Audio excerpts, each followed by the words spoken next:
Magandang umaga at live mula sa Pag-asa Weather Forecasting Center.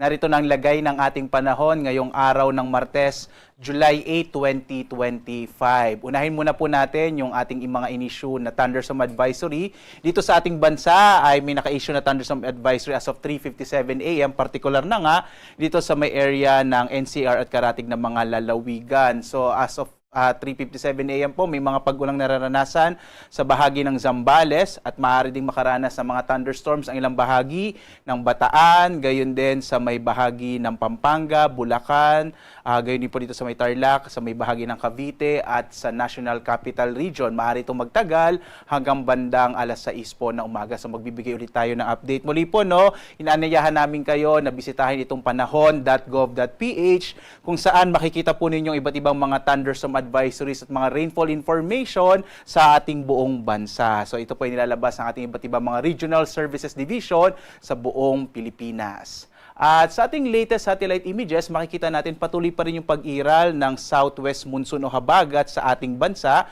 na siyang magdadala pa rin ng mga pag-ulan, partikular na nga dito sa may kanlurang bahagi ng Luzon, ng Visayas at gayon din dito sa may Mindanao. Nakikita natin this week, mababawasan na po yung mga malalakas na mga pag-ulan na naranasan natin, partikular na nitong weekend, lalo na itong bagyong si Bising ay papunta na po na may international name na Danas ay patungo na dito sa may bahagi po ng mainland China at inaasahan nga natin na ito ay tuluyan ng hihina at magiging isang low pressure area na lamang at dahil doon ay hihina na nga rin itong habagat na nakakapekto sa ating bansa. Sa ngayon din, wala tayong minomonitor na anumang low pressure area sa loob at labas ng Philippine Area of Responsibility. So wala po tayong bagyo ngayon sa loob at labas din ng Philippine Area of Responsibility. Bagamat makararanas pa rin ng mga thunderstorms, lalo na sa hapon hanggang sa gabi, ang malaking bahagi ng ating bansa. So unahin po natin dito sa Luzon.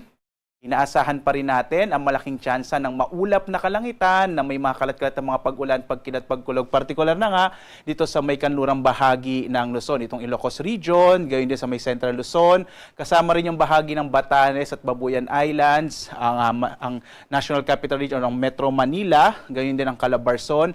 Makararanas din ng maulap na kalangitan ang bahagi ng Occidental Mindoro at gayon din sa may area ng Cordillera. Ang nalalabing bahagi naman ng Luzon, partikular na yung Bicol Region, at nalabing bahagi ng Mimaropa at Cagayan Valley Region ay makararanas ng mga isolated o pulong-pulong pag-ulan, pagkinat, pagkulog sa hapon hanggang sa gabi. Ang agwat nga ng temperatura natin sa Lawag nasa 25 to 31 degrees Celsius, sa Tuguegarao naman 25 to 33 degrees Celsius. Sa bahagi naman ng Baguio, 17 to 19 degrees Celsius, sa Metro Manila 25 to 31 degrees Celsius, sa Tagaytay naman 23 to 29 degrees Celsius, habang sa Legazpi 26 to 33 degrees Celsius. Dito naman tayo sa Palawan, Visayas at Mindanao. Malaki rin yung tsansa ng maulap na kalangitan na may mga kalat-kalat na mga pag-ulan sa bahagi ng Palawan. At ang agwat ng temperaturang mararanasan sa Kalayaan Islands ay 24 to 31 degrees Celsius. Sa Puerto Princesa naman 25 to 32 degrees Celsius.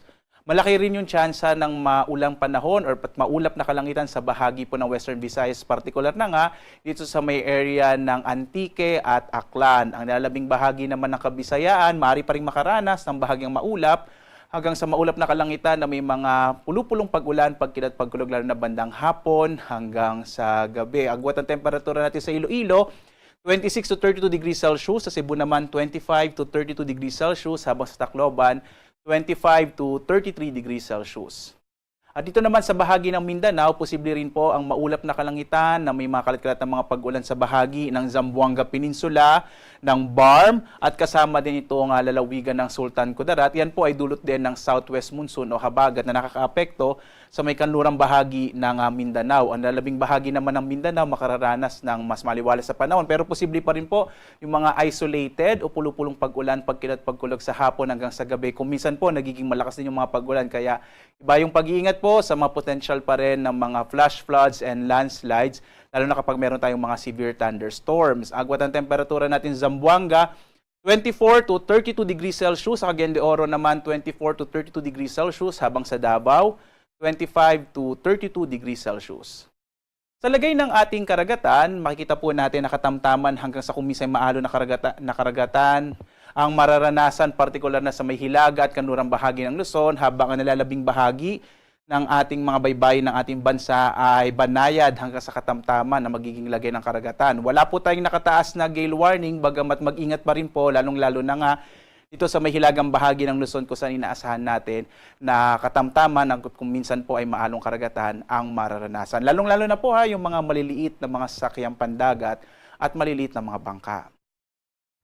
Samantala, ang araw natin sisikat mamayang 5:33 na umaga at lulubog ganap na 6:30 ng gabi.